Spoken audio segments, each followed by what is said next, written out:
Want to know why most people lose with options trading? That's because they're buying options and I'm selling them. Yo, what is going on, premium chasers? I hope you are having a God blessed day. Today, every single person that comments down below is going to get our buying versus selling options trading guide. Everyone gets it. Drop a comment. I'll personally respond to you with that guide. And while you down there, hit that like button, hit that subscribe button. But guys, today we're going to be talking about why I quit sell or buying options, okay? And why I shifted my focus over the past 7 years to primarily selling options. Listen, let's get an amen in that in the comments. If you ever bought one of these shady Discords or shady signals where basically they tell you all these options plays, I remember around like the 2018, I did that, and I like literally want to go back in time and just shake myself because I've lost, to me, a lot of money for me at that time, right? Where somebody would send me like signals and we're all like buying the options and contract, and it was just so, lack for a better word, stupid, right? Listen, guys, there is no way that anybody knows what a market is going to do. All right, so we got to cut that out of chase. But let's talk about buying options versus selling options and which one, in my opinion, is the goated way to do things. All right, so let's get over the shoulder here real quick. So first we have to understand a little bit, right? High level, simple, right? We keep things simple here on this channel. What is buying options versus what is selling options, all right? Simple, right? What we want to hear, right? And this are the sweet words, is premium, right? That's that money that we get, right? So buying calls, buying puts, right? You are paying that premium, right? You've probably done that before when you're buying these options, right? You control 100 shares of a stock, right? And you are paying a pretty hefty premium for it. Now, not as much as if you had to buy 100 shares of a stock, but you're still paying that premium. And where do you think that premium's going? Where do you think it's going, fam? It's going to us option sellers, okay? And that's where the option sellers are collecting the premium when they're selling calls and selling puts, okay? And to kind of give you a little bit more of a technical, listen, I don't like getting super technical here on the channel. I think a lot of that stuff is BS.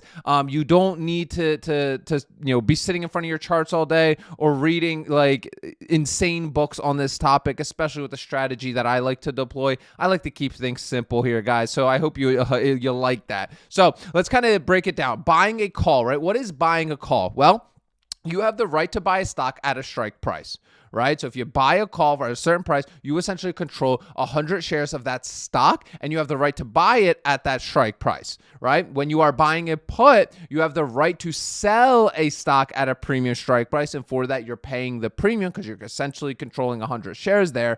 When you're selling calls, this is where it gets a little bit different, okay? When you're selling a call, you have the obligation, right, to sell a stock at a strike price, right, that you choose, right? And I'll show you guys all this here in a second, right? Now, when you're selling a put, you have the obligation to buy a stock at a strike price, meaning you would have to buy a stock at a strike price that you choose. And when you're selling a call, you would have to sell your shares at a price that you choose. But along with selling those shares and collecting that appreciation sale, we are also collecting some juicy premium. So let's kind of walk through here as an example, and we'll use one of our crowd favorites here of SoFi. I actually just moved my entire family over to SoFi, and I was talking inside of our group today, saying that I'm really going to start buying and holding SoFi, which I know I'm not a big on buying and holding, but SoFi is just, for me, one of those companies where I'm just going to start buying and just holding it. Still going to be wheeling this thing, but this is probably my favorite stock for the next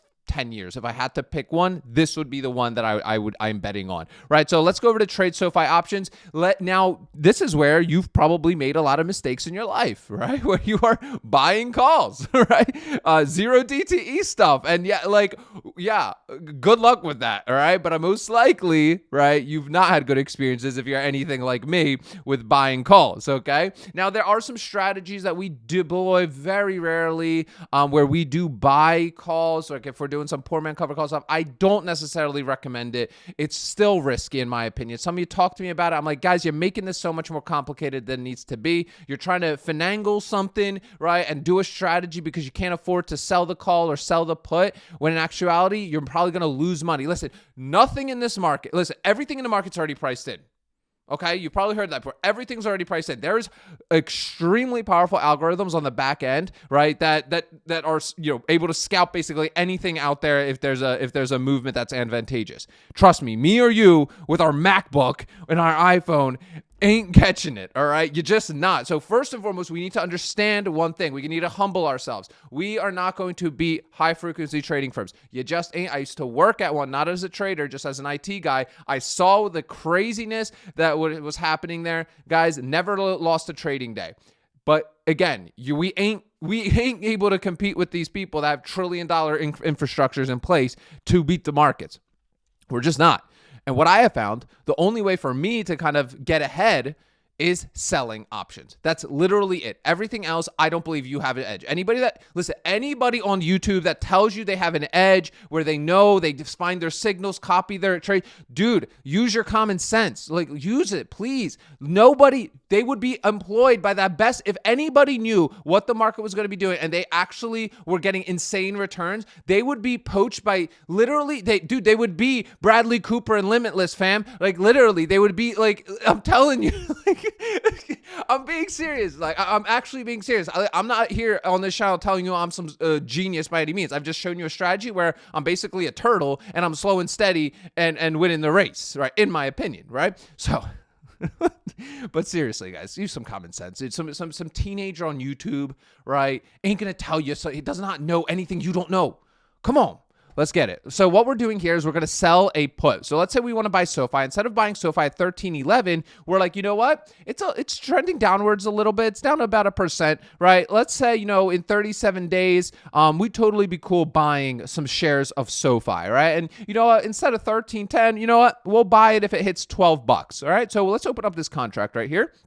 And you can see our delta is about a 0.27. Again, something that you guys love to argue about in the comments. It's not the official meaning of delta. Listen, as option sellers, we only look as delta as probability. We don't give a crap about anything else. That's all it is for us, okay? In my opinion. All right, so the delta here is at 0.26, basically a 26% chance of assignment, meaning about a 26% chance that SoFi will hit $12 and you will have to buy 100 shares. I like to be between a 0.20 and a 0.30. That balances my options contracts expiring worthless along with assignment, right? Because we want to get assigned, all right? So, right, what we're seeing here is like, perfect. We get it at a company that we love at a better price. Fantastic. Checkbox number one.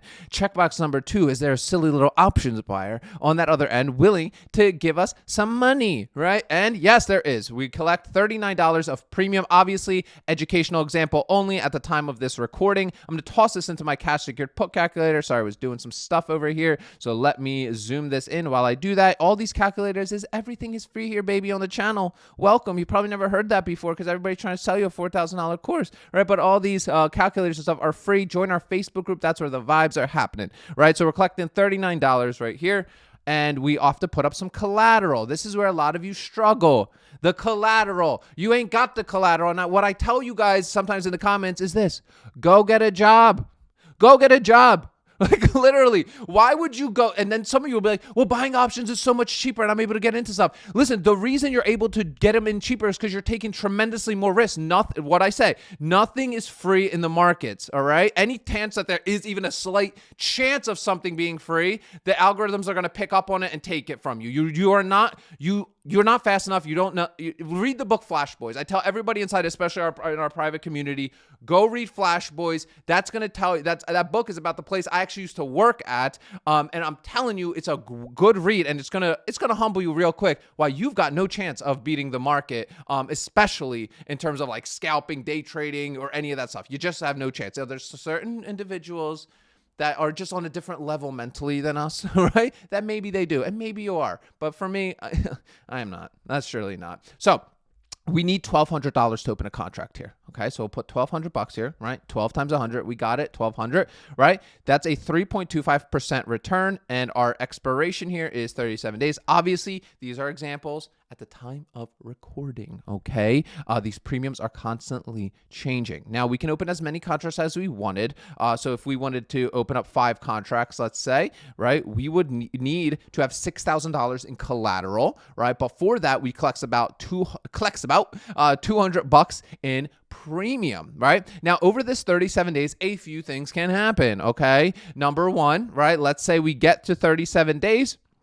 and SoFi stays above $12, let's say it just trades sideways around 13, your contract expires worthless, your collateral is returned back to you, and you can run the play again. Fantastic, collect more juice. All right. Second thing that can happen is SoFi drops to $12, $11, $10, and you're buying it at 12, right? You're buying your share. So your $6,000, or just for the sake of this example, your $1,200 will be taken from you, and you'll be given 100 shares of SoFi. That's fine, right? In my opinion, because you're buying a stock that you already love anyway, and you're buying it at a better price than the market value was a month before, okay? And then we could do something called covered calls on the other end of that, okay? Where we essentially, right, and I'll get into that in a second. The third thing we can kind of do is close out our positions early. Okay. So when we close out a position early, this is kind of how my simple man's brain of working through things. So let's say in 2 weeks from now, SoFi takes off. Or even like 7 days from now, let's say it takes off, right? It's gone, right? And it's at like $15, $16. Well, your contract that you're saying you're willing to buy it at 12 is starting to become really worthless because the likelihood of it happening are pretty much slim to none at that point. Right? Now, there's always a chance for sure of it always dropping back down, but what you can do is buy to close your contract. Listen, it sounds confusing. Intentionally, they make it confusing. All you're doing is closing your contract, your position out, so you can free up your collateral sooner, right? So for this example, let's say in 2 weeks, SoFi shoots up to like, again, $15, $16. Well, and the market's saying to you, you know what? You can buy to close your position. You can close your position out if you give us $9 back. Well, for that, right, we would give $9 of our $39 in premium back, right? Because we collected that up front, and we're left with a net of $30 of premium. Our collateral is given back to us, and then we could see, does it make sense? So let's say this all happened in 7 days, right? And we're closed it out. Does this make sense?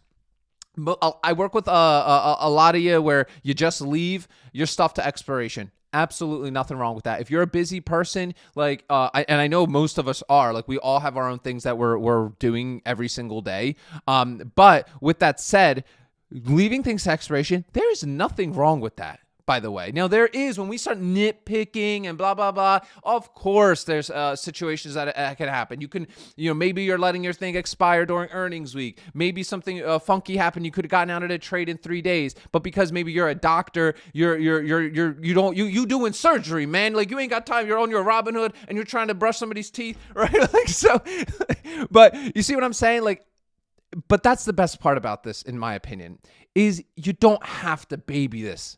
You can totally let things go to expiration as long as these numbers make sense for you financially, and you just let them go. But then those of you that want to take it a little bit a little bit further, maybe you got a desk job, right? Maybe you in that corner office, right? And you have the time, right? Maybe on your lunch breaks or whatever throughout the day, you're on your phone, you're on your laptop, and you're able to just, monitor your stuff here and there throughout the day if something big happens. Well, then what you could do is usually close out your trades. So in this example, we give $9 back, our collateral gets freed up, and then we see, is this worth doing? In my opinion, yes, because essentially on this return on our premium divided by our collateral, a 2.5% return in this example is fantastic. And in my opinion, maybe for you, you're like, Pete, no, I'd rather just let it go all the way to expiration. But think about it. You would have to wait 30 more days. 30 more days to collect just that 1%, a little bit over 1% more. Is that worth it? I don't know. Right, for me, no, right? I'd rather get my money back and then go put that into a different opportunity as just to, and I'm sure I can find a different opportunity that's going to pay that difference, right? And that's the key. Do you have another opportunity to jump into something, right? Because if you don't, it probably doesn't make sense for you to close out your position, okay? And you just let it go. Now, again, if I see something short term, like within like 5-7 days, and I'm able to capture like a 2 to 3% collateral return or ROI on my collateral, I'm gonna do it, even if I don't have necessarily an opportunity, because that to me is there must have been a massive move in that stock, and when we see massive moves in stocks, what usually happens, right? We usually see a pullback. Right, we do usually see a pullback. So I try to lock in those gains while I can, especially if they're short term. Now, what if it was like 30 days, right? It's 30 days and we give $9 back. Would I do it? No, I wouldn't. Why wouldn't I do it? Well, this is why I look at annual return, because obviously annual return, like, you're not going to do this. There's a chance that you could pull this trade off, 12, 9 times, but these are more like vanity metrics that I look for if I'm going to close something out. I'll look here at the annualized return. Now, is this right or wrong? I don't know. It's just what I do, fam. Like, what? This is just what I like to do, right? Sure, somebody else has probably optimized this to infinity and beyond. I'm just telling you what I've done. So in this situation, I'm like, okay, I got 7 days left to expiration. I can give $9 back and close this thing out. But I'm like, I'm missing out on just a little over 1%.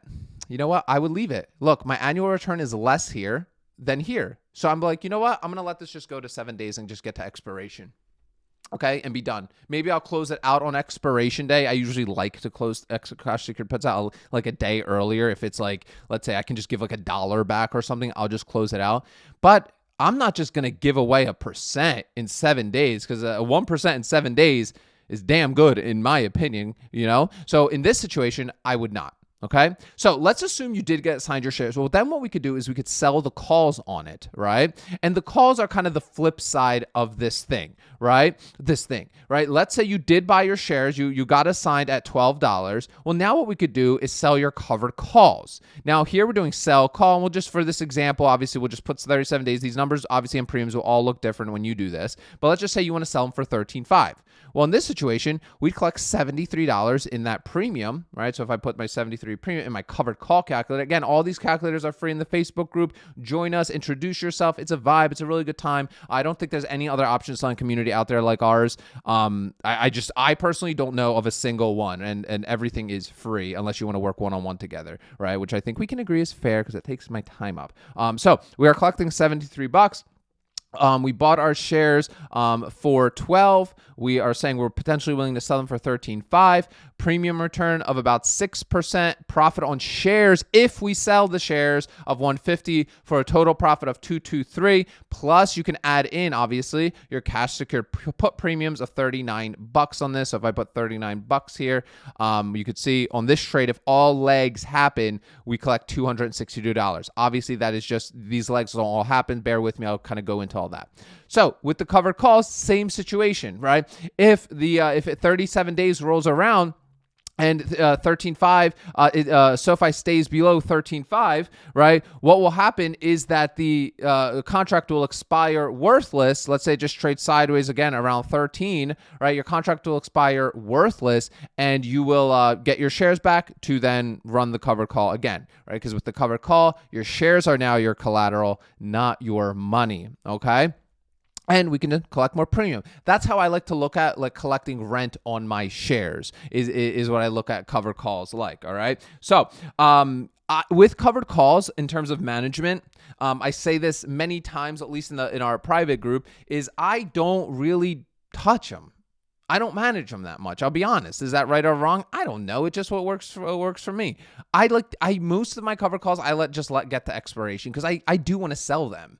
Like I think a fundamental shift that I've made is like I have my monthly buy portfolio where I set, forget, don't touch it, right? And then with option selling, my sole purpose is to like lock in gains, not make paper gains, right? So I'm okay selling my shares because I want to capture that appreciation sale, right? Because that's part of the quad option strategy. So to briefly show you guys what the quad option strategy actually looks like, we essentially have 4 income streams in the quad option strategy. We have our cash secured put premiums. We have our covered call premiums, right? That rent that we're collecting, right? On our 100 shares. We have dividends that we do because I love doing this strategy on dividend paying stocks. SoFi is not, but there's a lot of great dividend paying stocks that are really fun to do this on, because while you're doing covered calls, right, and collecting premium from that, you're also collecting that dividend payment as well. Just a little nice icing on the cake. And then eventually when we sell those shares, we collect the appreciation sale as well. We combine all 4 of those into kind of this wheel strategy where this is kind of a very simple way that I like to look at it, right? And you guys should really like print this out and, stick it on your, stick it on your fridge, right? So first we sell a put, right? We're saying we're willing to buy 100 shares. We wait it out. Did we get assigned? No. Cool. Money returned to our brokerage. Then we sell a put again. Did we get assigned? No. Okay. And then we just kind of stay on this part of the wheel. Eventually though, right, if you're being like kind of in that 20 to 30 delta range, you will get assigned. If you get assigned, perfect. We now sell a call using our 100 shares. We wait 30 days. Did we get assigned? No. Cool. We can then sell another call on our 100 shares. Did we get assigned? Okay. Maybe this time we did. We capture our appreciation sale, maybe even some dividend if we had it before the ex-dividend date.